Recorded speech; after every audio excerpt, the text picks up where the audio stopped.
Are there bioweapon labs in Ukraine or not? Amid rumors from Russia, how are the U.S. and Ukraine responding to the claims? Tens of millions are stranded at home in China. A pandemic outbreak there is causing a snag for global Apple iPhone buyers. In Shanghai, healthy people, including children and pregnant women, are being held in quarantine alongside confirmed virus patients. That's as 50,000 people live through a nightmare at a beauty expo. And for those watching our full episode, in the Indo-Pacific region, a U.S. ally says it's willing to open military bases to American troops at any time if necessary. Also in the region, Australia embraces a new method to counter Beijing's expansion, while Europe is scrambling to reduce its dependence on other countries, including China. Back at home, the West is facing one of its biggest dependency problems head-on: how batteries for electric cars are mostly built in China, and plummeting stock prices and massive layoffs, all after a potentially record fine hits China's biggest social media firm amid Beijing's latest clampdown.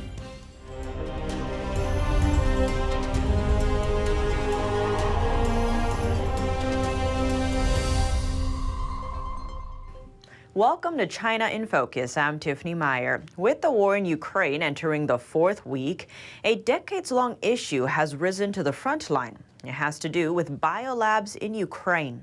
We covered the story Friday, but some viewers asked for more information about the labs and China's stance. Here's an overview. Russia has accused the United States of having funded labs in Ukraine, specifically facilities that are developing biological warfare weapons. And it claims that Ukraine has already destroyed evidence of the collaboration. We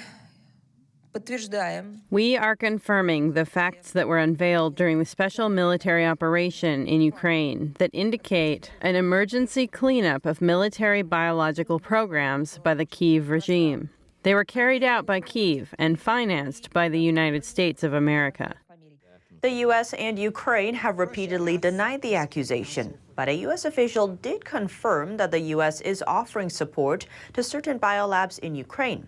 What she didn't confirm is that those labs make bioweapons.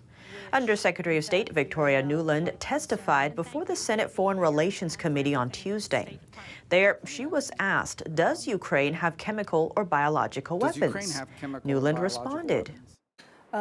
Ukraine has biological research facilities, which, in fact, we are now quite concerned Russian forces may be seeking to gain control of. So we are working with the Ukrainians on how they can prevent any of those research materials from falling into the hands of Russian forces should they approach.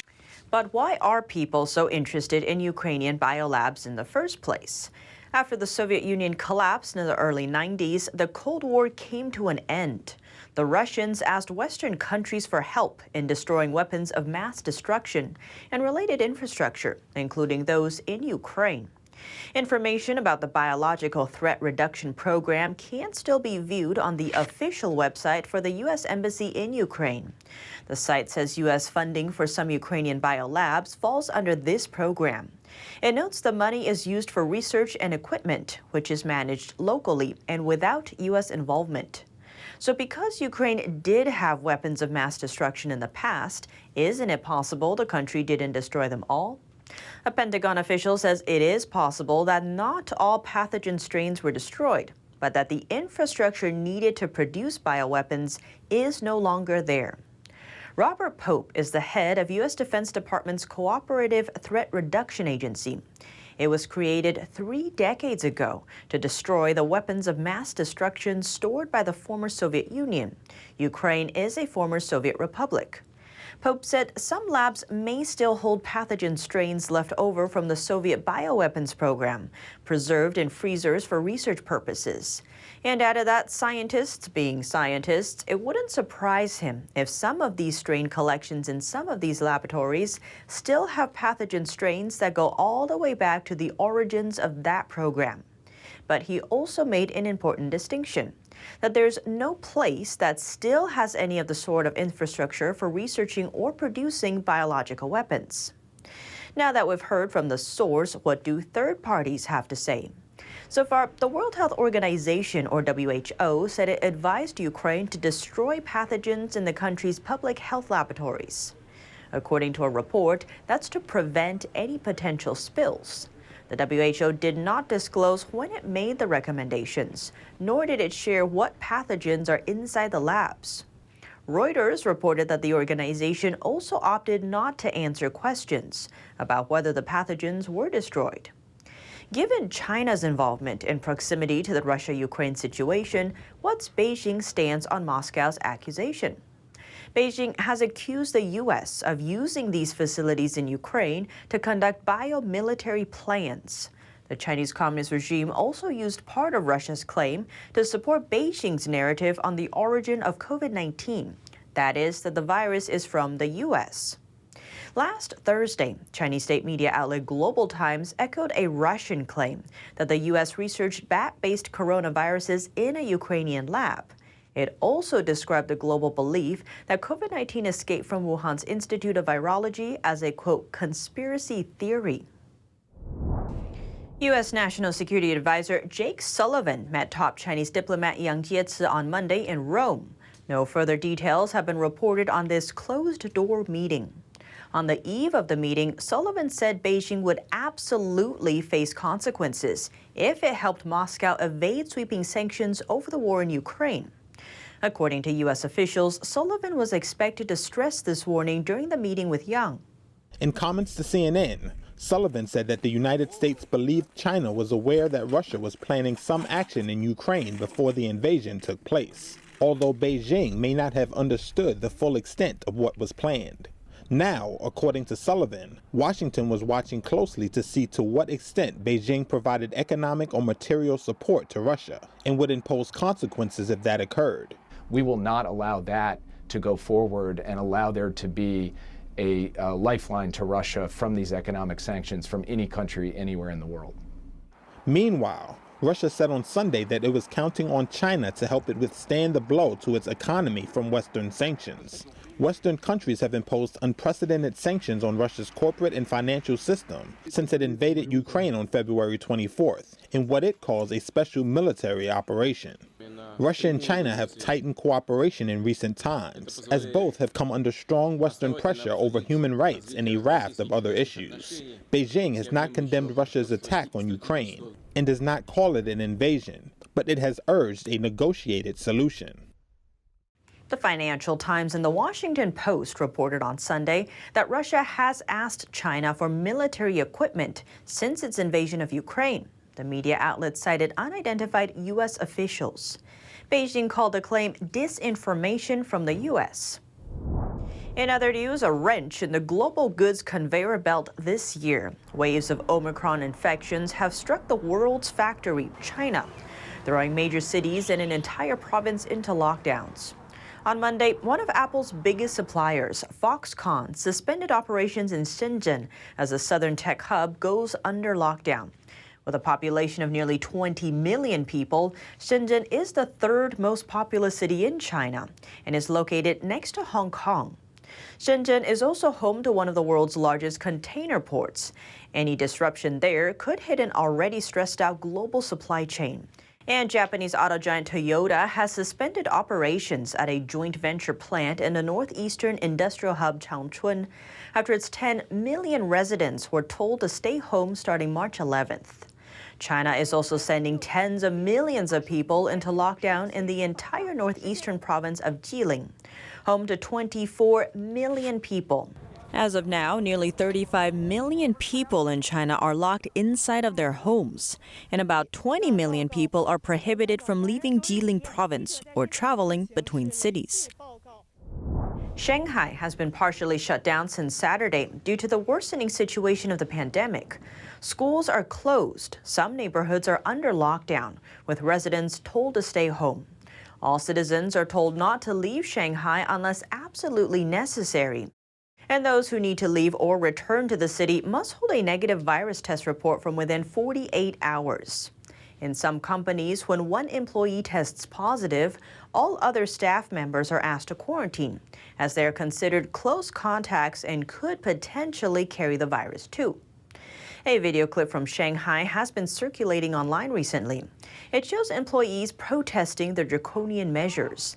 They said they were forced to quarantine with people who have tested positive. Among them were children and pregnant women.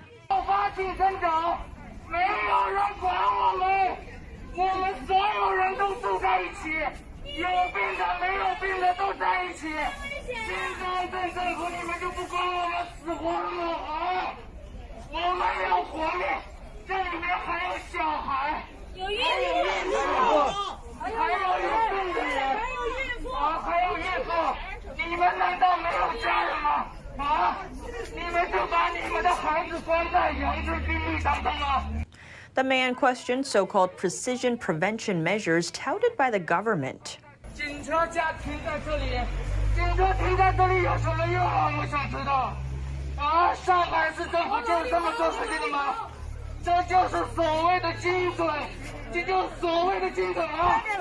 At the end of the video, the employees shout that they want to be let out.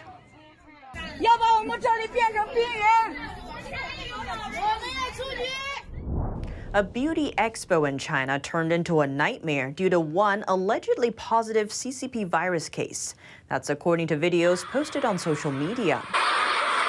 About 50,000 people were reportedly stuck at the expo venue on Friday, which is located in the southern city of Guangzhou.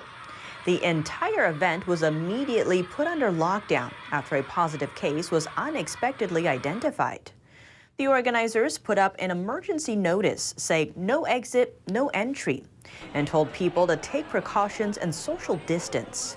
But based on video clips from the event, it appears it was nearly impossible to do so because of the packed crowds.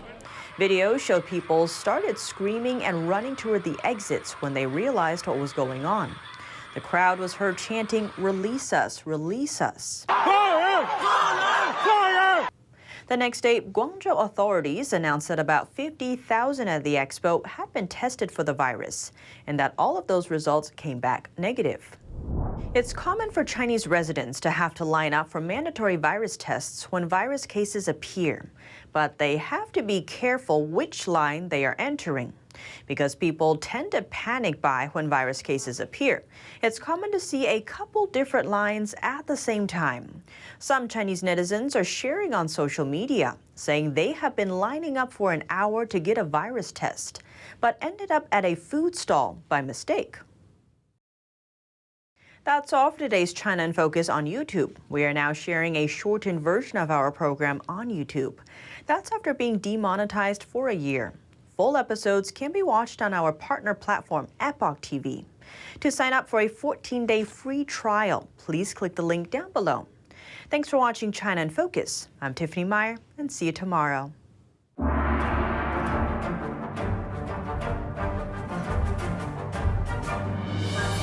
Just so inspiring. It makes me want to go dance. Breathtaking. I was very impressed. I'm taking my program and I'm going to mention it on the news because I think it's a great performance and people should see it. What I loved about the show was the authenticity of it. It was taking me on a journey.